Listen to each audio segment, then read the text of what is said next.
This podcast was made with a virtual voice. Today, I'm taking you to the Old Market Square to discover a semi-hidden detail.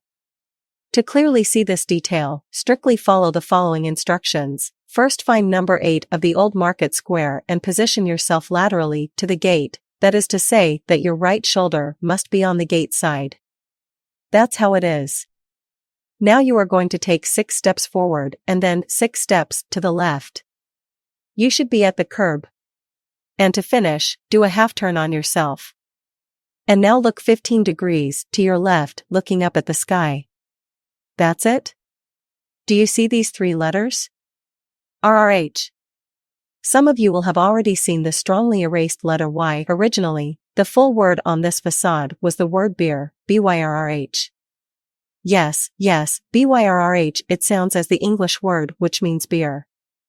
You will see, there is a connection.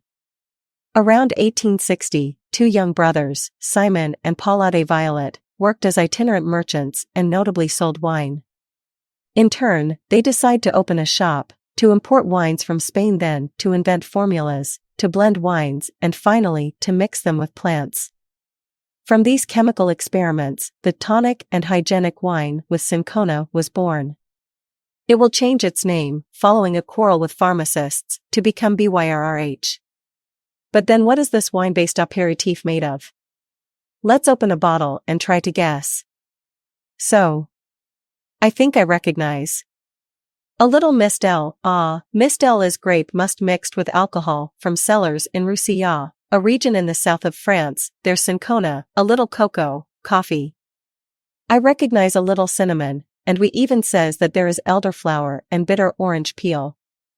For the little anecdote, the name Byrrh comes from the letters that were on the rolls of new fabrics of the time, RRYBH.